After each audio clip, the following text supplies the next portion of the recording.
Hello मेरे प्यारे दोस्तों। देखिए, हम लोगों ने स्टार्ट किया था डिस्क्रीट डिस्ट्रीब्यूशन के सीरीज़, और डिस्क्रीट डिस्ट्रीब्यूशन के सीरीज़ में आज है हमारा जियोमेट्रिक डिस्ट्रीब्यूशन। और इसी सीरीज़ में हम लोगों ने बहुत सारा टॉपिक कवर कर दिया है।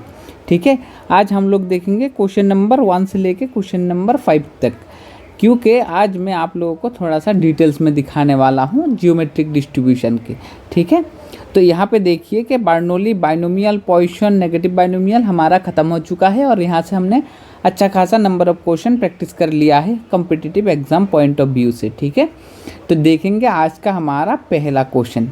ठीक है, पहला क्वेश्चन क्या पूछा है, which of the following is the probability mass function of geometric random variable x follow geometric distribution with parameter P. देखिए, आपका जियोमेट्रिक डिस्ट्रीब्यूशन पे क्या हो जाता है कि जियोमेट्रिक डिस्ट्रीब्यूशन पे x1 x2 इस तरह से ट्रायल रहता है। हर एक ट्रायल आपका क्या कहते हैं, बर्नौली ट्रायल। तो बर्नौली ट्रायल में आप लोगों को क्या मिल जाता है, दो तरह के आउटकम, एक तो सक्सेस टाइप का और दूसरा फेल्यूर टाइप का। तो हर एक में कैसा बनेगा, सक्सेस फेल्यूर। तो इस तरह से आपको क्या मिल जाएंगे, हर एक में सक्सेस और फेल्यूर टाइप का आउटकम देखने के लिए मिल जाएगा। ठीक है, अब बर्नौली अब यहाँ पे जियोमेट्रिक डिस्ट्रीब्यूशन क्या कहता है कि आपको पहले सक्सेस कब तक मिल जाएगा उसके लिए फंक्शन निकाल के दो। ठीक है, जियोमेट्रिक डिस्ट्रीब्यूशन बोलते हैं कि आपको कब तक जाके फर्स्ट टाइम सक्सेस मिल जाएगा वो निकाल के दो। तो आप लोग क्या करेंगे, जहाँ पे जाके आप लोग सोचेंगे मुझे x इक्वल टू कोई k पे जाके सक्सेस मिल रहा है। कहाँ पे, x का वैल्यू जब k हो रहा है तब मुझे पहली बार सक्सेस मिल रहा है। तो x का वैल्यू आप कहाँ से स्टार्ट करेंगे। अब यहाँ पे कंट्रोवर्सी है। ठीक है, कंट्रोवर्सी इन द सेंस दो तरह से आप लोग स्टार्ट कर सकते हैं कि x का वैल्यू मैं 0 से स्टार्ट कर सकता हूँ, 1 से स्टार्ट कर सकता हूँ। कोई लोग करते हैं 0 से, कोई करता है 1 से। तो इसलिए जियोमेट्रिक डिस्ट्रीब्यूशन का फंक्शन दो तरह से लिखा जा सकता है मेरे भाई। तो आप इसको बहुत अच्छे से नोटिस करके रखेंगे। देखिए, अब आप बोल रहे हैं कि मुझे एक्स का जब k टाइम्स मुझे मैं अटेम्प्ट कर लूँगा तभी मेरा सक्सेस आएगा। तो x आपका कैसा कैसा वैल्यू ले रहा है, x आपका वैल्यू ले रहा है 0 1 2, इस तरह करते करते k पे जाके आपको पहली बार सक्सेस मिल गया है। तो पहली बार सक्सेस यहाँ पे मिलने का मतलब क्या है, p। तो यहाँ पे क्या होगा, डेफिनेटली k-1। तो आप देखेंगे यहाँ पे क्या मिला होगा आपको, डेफिनेटली आपको फेल्यूर मिला होगा। तो इससे पहले जितने भी टाइम आपने अटेम्प्ट किया है उसका क्या मिला है, फेल्यूर मिला है। तो आप कहाँ रुक जाएंगे, जब आपको पहली बार सक्सेस मिला है। उससे पहले ये भी फेल्यूर था, ये भी फेल्यूर था, ये भी फेल्यूर था, इस तरह से ये भी फेल्यूर था। तो आप अगर अच्छे से नोटिस करेंगे, क्योंकि 0 से स्टार्ट हुआ है, कहाँ से स्टार्ट हुआ है, 0 से। 0 से स्टार्ट होने पे k-1 तक कितने बार ही अटेम्प्ट कर लेंगे। 0 से आप अगर 2 तक जाएंगे ना तो 3 बार हो जाता है। 0 1 2 कितने बार हो गया मेरे भाई, 1 2 3। तो इस तरह से अगर आप k तक पहुंच जाएंगे तो कितने बार हो जाएगा, k+1। अगर आप k में एक घर पहले रहेंगे तब क्या रह जाएगा, k। तो आपको ये समझ के चलना है, क्योंकि 0 से स्टार्ट कर रहे हैं तो आपको कितने बार ही फेल्यूर फेस करना पड़ा, आपको फेल्यूर फेस करना पड़ा q to the power k times और एक सक्सेस। तो इसको प्रोबेबिलिटी के फंक्शन में कैसे लिखेंगे, प्रोबेबिलिटी के फंक्शन में हम लोग इस तरह से लिखेंगे कि x का वैल्यू हमारा k, मतलब k टाइम पे हमें पहला सक्सेस मिलेगा। उसका फंक्शन कैसे डिनोट करेंगे, अगर 0 से स्टार्ट करते हैं तो हम लिखेंगे p q to the power हमारा क्या हो जाएगा, q to the power k। समझ में आ गया है मेरे बात। तो इस तरह से आप जियोमेट्रिक डिस्ट्रीब्यूशन को स्टार्ट कर सकते हैं। अगर कोई बोल रहा है कि सर मुझे 0 से नहीं लेना है, कहाँ से लेना है, 1 से लेना है, तो किस तरह से करेंगे। अगर 1 से ले रहे होंगे तो आपका फंक्शन थोड़ा सा चेंज हो जाएगा। x का वैल्यू k और p q to the power क्या हो जाएगा, k-1, जहाँ पे मेरा x का वैल्यू स्टार्ट होगा 1 से। याद करके रखना है, यहाँ पे x का वैल्यू स्टार्ट होगा आपका 0 से। ठीक है, तो इस तरह से हमारा कौन सा ऑप्शन करेक्ट हो जाएगा, ये वाला ऑप्शन नंबर ए करेक्ट हो सकता है। और आइदर आप अगर 1 से स्टार्ट करेंगे तो ये वाला भी आपका करेक्ट हो सकता है। ध्यान से काम करना है। ठीक है, तो इस तरह से हमारा ऑप्शन नंबर ए को मैं करेक्ट लेके चलूँगा, और फर्दर जितने भी एनालिसिस होगा मैं ये पहला ऑप्शन को अपना जियोमेट्रिक डिस्ट्रीब्यूशन का PMF मान के चलूँगा। ठीक है, ये कॉन्सेप्ट क्लियर करना ज़रूरी था। ठीक है, चलिए अब पूछा गया है what is the expected value of geometric random variable. जो लोग भी कम्पिटेटिव के पॉइंट ऑफ व्यू से पढ़ेंगे डायरेक्ट रिजल्ट को याद करेंगे, और जिन्हें डिराइवेशन चाहिए होगा ना, आप डिराइवेशन देख सकते हैं। मैं यहाँ पे जल्दी जल्दी आप लोगों को डिराइवेशन कंप्लीट करके देता हूँ। देखिए एक्स अगर आपका जियोमेट्रिक डिस्ट्रीब्यूशन फॉलो करता है तो आपका मीन मतलब ई ऑफ एक्स निकालने के बारे में बोला गया है। तो हमें पता है क्योंकि ये पीएमएफ है, क्या है, एक्स का वैल्यू आपका ये डिस्क्रीट रैंडम वेरिएबल है, तो इसके लिए फंक्शन जो आएगा वो पीएमएफ है। तो डेफिनेटली हमारा फॉर्मूला क्या लगेगा, summation over x into P of x equal to small x. ठीक है, मैंने के जगह पे एक्स लिया है, तो ये फंक्शन आगे वाले में जो हमारा के था उसको हम लोग अभी एक्स से रिप्रेजेंट करेंगे। ठीक है, एक्स कहाँ से स्टार्ट होगा मेरे भाई, ज़ीरो से, कहाँ तक जाएगा, इन्फिनिटी तक। तो आपका इन्फिनिटी तक जाएगा तो पी ऑफ एक्स का वैल्यू, एक्स ये फंक्शन का वैल्यू क्या था आपके पास था p q to the power x, जहाँ पे एक्स मेरा कहाँ से स्टार्ट हो रहा था, ज़ीरो से। ठीक है, तो आप ज़ीरो से कहाँ तक जाएगा, इन्फिनिटी तक। तो आपको इसको याद करके रखना है। अब यहाँ पे आप लोग वैल्यू पुट करके भी कर सकते हैं और दूसरे वे में भी कर सकते हैं। मैं कर लेता हूँ, एक्स का वैल्यू ज़ीरो से इन्फिनिटी, और यहाँ पे आपका रहेगा एक्स, यहाँ पे p q to the power आप लिख सकते हैं एक्स। ठीक है, मैंने फंक्शन का वैल्यू पुट कर दिया है यहाँ पे, ये जो है हमारा क्या है, फंक्शन का वैल्यू है।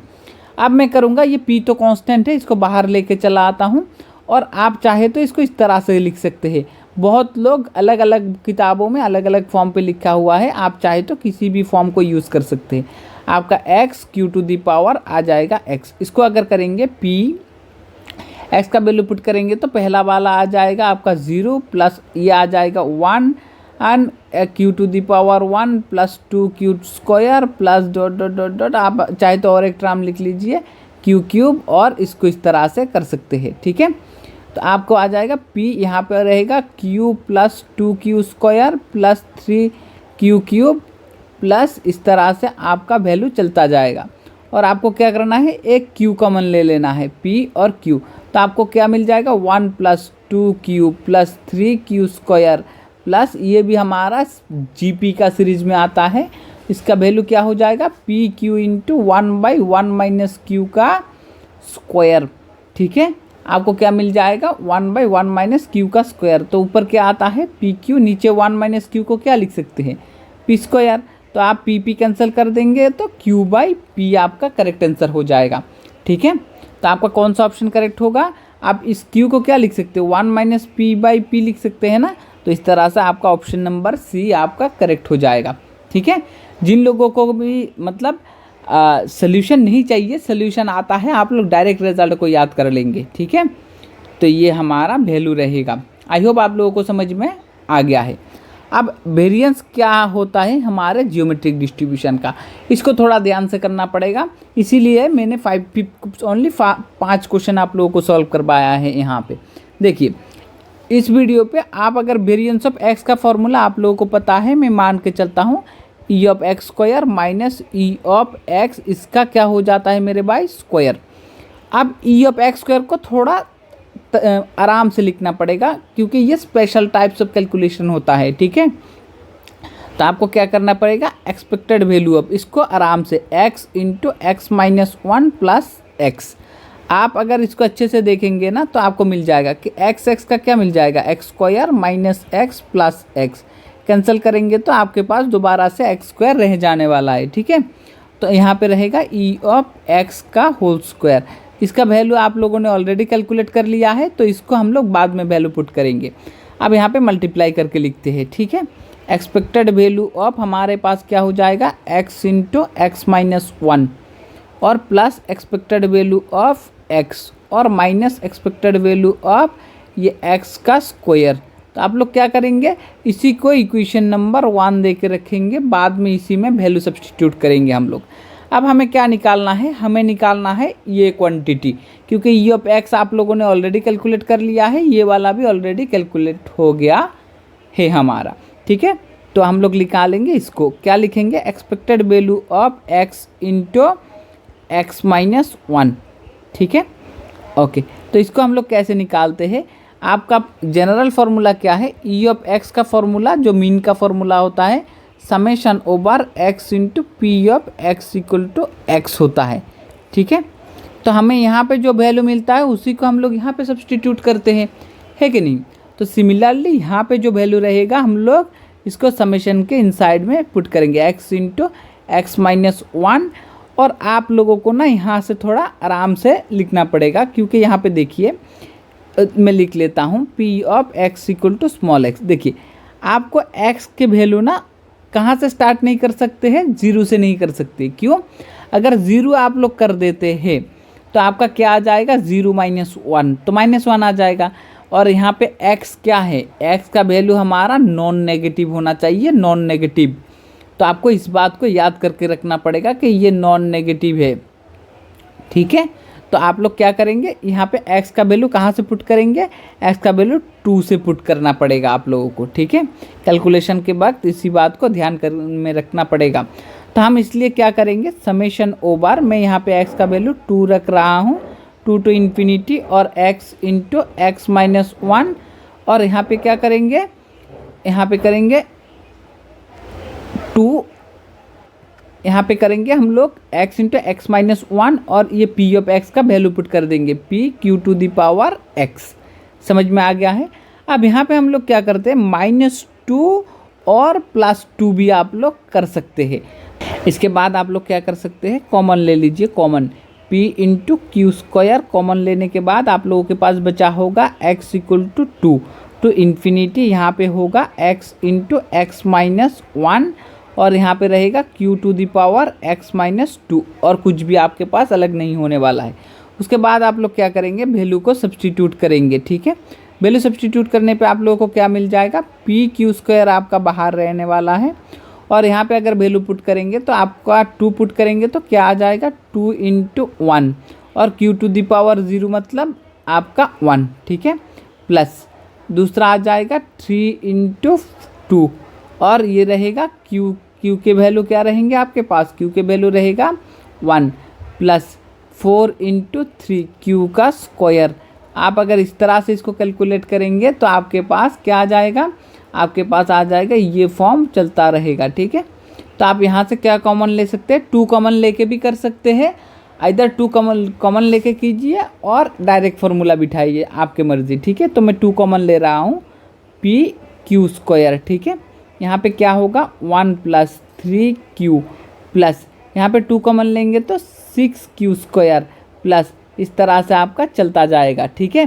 तो ये भी स्पेशल टाइप्स ऑफ जीपी होगा। आप इसका भी वैल्यू सब्सटीट्यूट करेंगे तो आपको मिल जाएगा 2pq स्क्वायर। आपको इसका ना रिजल्ट डायरेक्ट याद रखना है, ठीक है। ये आपको मदद करेगा कैलकुलेशन में, एग्ज़ाम में। इस बहुत टाइम इसी जगह पे आपको फंसा देता है और कैलकुलेशन में आप अटक जाएंगे, ठीक है। 1 माइनस क्यू का क्यूब, तो आपका क्या आ रहा है मेरे भाई, 2pq square divided by p का क्यूब। आप अगर यहाँ पे कैंसिल आउट करेंगे तो 2 आपका q square divided by p square रहने वाला है। तो आई होप आपको लोगों को समझ में आ गया है कि इसका वैल्यू आपको क्या मिल गया है, 2q square by p square. तो इस वैल्यू को इस इक्वेशन 1 पे पुट कर देंगे हम लोग, ठीक है।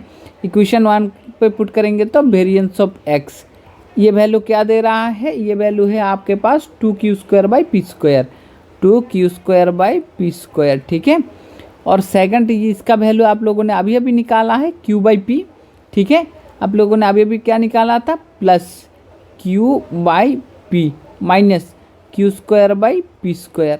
तो यहाँ पे 2q square by p square से 1q square by p square अगर चला जाएगा तो q square by p square रहने वाला है, प्लस आपका होगा q बाई p।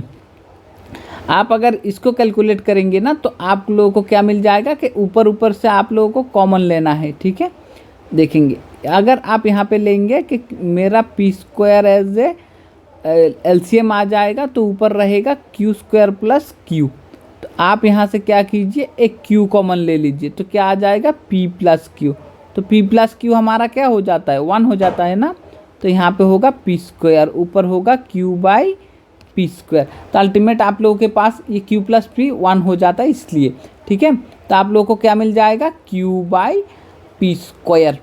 समझ में आ गया है, आई होप समझ में आ गया, क्योंकि बहुत सारे लोगों को कैलकुलेशन में डाउट रहता है कि इसका कैसे करें सर, बोल रहे थे मेरे जो ऑफलाइन में पढ़ने वाले बच्चे हैं वो लोग। तो आई होप आप लोगों को समझ में आ गया है किस तरह से आप लोगों को क्या निकाल सकते हैं कि इस तरह से हम लोग क्यू बाई पी स्क्वायर जो वेरिएंस होता है by P square, Q by P square का आप लोग अगर लिखेंगे तो 1 माइनस पी बाई आप इसको पी स्क्वायर लिख सकते हैं। तो आप देखेंगे कौन सा वाला ऑप्शन मैच कर रहा है, ऑप्शन नंबर ए जो होगा वही आपका मैच कर रहा होगा। ठीक है, तो इस तरह से हमारा option number A as a correct option रहेगा। समझ में आ गया है ना। चलो, और ये क्वेश्चन है आपका मोमेंट जनरेटिंग फंक्शन, कहाँ से, moment generating function of geometric distribution. ठीक है, तो हमें क्या पता है मोमेंट जनरेटिंग फंक्शन कैसे लिखते हैं, एम एक्स टी। तो इसको कैसे लिखते हैं, expected value of e to the power t x. तो जिनको भी दिक्कत है ना, तो ये फॉर्मूला हम लोग कैसे लिखेंगे, समेशन ओवर एक्स के वैल्यू 0 से इन्फिनिटी क्या है, e to the power t x. क्योंकि आपको पता है ई ऑफ एक्स का फॉर्मूला क्या है, summation over x into P of x. यहाँ पे जो होता है वही यहाँ पे जाता है, यहाँ पे e to the power t x है तो यहाँ पर भी e to the power t x बैठेगा, P of x equal to x है। ठीक है, तो समेशन ओवर आप लोग लिखेंगे एक्स का वैल्यू 0 से infinity p e to the power t x, और इसका वैल्यू क्या है, इसका वैल्यू है p e to q to the power आपका एक्स। क्योंकि ये बात आपको पहले से पता था कि हमें इसका फंक्शन क्या मिल जाता है, p q to the power x. ठीक है, अब यहाँ पे देखेंगे पी हमारा कांस्टेंट है तो बाहर ले आएंगे, समेशन ओवर एक्स का वैल्यू 0 टू इन्फिनिटी। ठीक है, अब यहाँ पे देखिए q into p to the power sorry ये ई था। ठीक है, e to the power t और होल टू द पावर हमारे पास x आ जाएगा। अब वैल्यू सब्स्टिट्यूट कीजिए तो आपका आ जाएगा p और यहाँ पे आ जाएगा q e to the power t whole to the power 0 plus q e to the power t whole to the power 1 plus इस तरह से आपका चलता जाएगा। और एक लिख लेता हूँ e to the power t square plus इस तरह से हमारा टर्म चलता जाएगा। ठीक है, तो आप अगर इसको कैलकुलेट करेंगे तो आपके पास क्या आ जाएगा, p और इसके फॉर्मूला अगर आप लोग बिठाएंगे तो ये gp फॉलो करेगा ना, 1/1 माइनस p। तो आपके पास p के जगह पे है q e to the power t। ठीक है, कौन सा वाला फॉर्मूला अप्लाई किया है, 1 प्लस r स्क्वायर प्लस इस तरह से अगर चलता जाएगा 1/1 माइनस r होता है, यही वाला अप्लाई किया है। देखो तो क्या आ जाएगा, p बाई आप लोग क्या लिख सकते हो, 1 माइनस इस q को ना हमेशा p से रिप्रेजेंट करने की कोशिश करो, 1 minus P into the power t। तो कौन सा ऑप्शन के साथ मैच कर रहा है, ऑप्शन नंबर ए जैसा लग रहा है ना, तो ये ऑप्शन नंबर ए आपका करेक्ट हो जाएगा। ठीक है, देखेंगे क्वेश्चन नंबर 5 को, देखेंगे आज का क्वेश्चन नंबर 5। क्वेश्चन नंबर 5 बहुत ही अच्छा क्वेश्चन है, आप इसको बहुत ही अच्छे से देखिए, ये आपका इंपॉर्टेंट भी हो जाता है। दिया गया है probability that geometric random variable x follow geometric distribution. Direct बोला गया है कि एक्स हमारा जियोमेट्रिक फॉलो कर रहा है उस पैरामीटर फी, देन आपका ये एक्स जो है टेक्स एटलीस्ट के ट्रायल। तो आप लोगों को क्या मिलने वाला है, एटलीस्ट के ट्रायल होगा तो उसका पीएमएफ फंक्शन क्या होगा वो आपको पूछा है। ठीक है, ये चारों ऑप्शन में से कौन सा होगा, तो आप इसको अच्छे से देखिए। एक्स का वैल्यू क्या है, 0 से अगर आप स्टार्ट कर रहे हैं 1 2 3 4 इस तरह से, कभी ना कभी तो आपका k-1 और k आने वाला है। ठीक है, एक सिनेरियो ये हो सकता है, दूसरा आपका 1 2 3 आपका इस तरह से k-1 और k इस तरह से आ सकता है। ठीक है, तो आपको पूछा गया है कि जियोमेट्रिक एटलीस्ट क्या कहाँ तक पहुँचेगा, एटलीस्ट k। तो एटलीस्ट k आप कैसे लिखेंगे, x का वैल्यू k तक पहुँच जाए तो उसके लिए इक्वल। ठीक है, इसके लिए इक्वल, और एटलीस्ट k होने का मतलब है कि k से स्टार्ट होगा। ठीक है, और उससे ज़्यादा भी हो सकता है। तो हम लोग इसको कैसे देखेंगे, x ग्रेटर देन और इक्वल टू k। अब आप ही सोचिए कि एटलीस्ट k होने का क्या मतलब है। एटलीस्ट k होने का मतलब है अगर आप x का वैल्यू 1 से स्टार्ट करते हैं तो यहाँ पे जाके आपको सक्सेस मिला होगा। ठीक है, तो कितने बार ये आप लोगों ने फेल कर दिया है, आप लोगों ने कितने बार फेल किया है, k-1 टाइम्स। तो इसको कैसे लिखेंगे, p ऑफ x का वैल्यू मेरा के जाके पहला सक्सेस मिला है तो फेल्यूर कहाँ तक होगा, फेल्यूर होगा आपके यहाँ से यहाँ तक। तो कितने बार फेल्यूर का प्रोबेबिलिटी होता है क्यू, कितने बार ही, k-1 टाइम। तो आप इसको इस तरह से लिख सकते हैं और 1 - p whole to the power k-1 इस तरह से भी लिख सकते हैं। और दूसरा देखिए, अगर आप 0 से स्टार्ट कर रहे हैं मेरे भाई, तो आपको क्या मिलेगा, p ऑफ x मेरा k तक पहुंच जाए और k से स्टार्ट होगा। देखिए आप अगर 0 से स्टार्ट कर रहे हैं, k-1 तक कितने बार ही फेल कर चुके होंगे, k-1 तक k बार ही फेल कर चुके होंगे, क्योंकि यहाँ से यहाँ तक k-1 टाइम्स और यहाँ पर भी तो आपने एक बार फेल किया था, तो ये k टाइम्स फेल हो जाएगा। तो इसको कैसे लिखेंगे, q to the power k, और नहीं तो 1 - p whole to the power q to the power whole to the power k। तो आप लोगों को क्या मिल जाएगा, आपका डिपेंड करेगा कि आप कहाँ से स्टार्ट कर रहे हैं। ठीक है, अगर आप स्टार्ट कर रहे हैं 0 से तो आपका आंसर हो जाएगा ये, अगर आप स्टार्ट कर रहे हैं 1 से तो आपका आंसर हो जाएगा ऊपर वाला ये। तो आप लोगों को ये चीज़ों को बड़े ही ऑब्जर्व करके चलना पड़ेगा। ठीक है, देखना पड़ेगा कि x हमारा क्या 0 से स्टार्ट हो रहा है, क्या 1 से स्टार्ट हो रहा है, क्वेश्चन में क्या पूछा गया है। तो आई होप आप लोगों को समझ में आ गया है। नेक्स्ट वीडियो में हम लोग देखेंगे जियोमेट्रिक्स के हर एक डिस्ट्रीब्यूशन के साथ जो रिलेशन बेस्ड क्वेश्चन है ना, उसी क्वेश्चन को, वो पूरा पार्ट आपका बेसिकली रिजल्ट के ऊपर बेस्ड होगा, मिस मत करना आप लोग। ठीक है, so thank you for watching.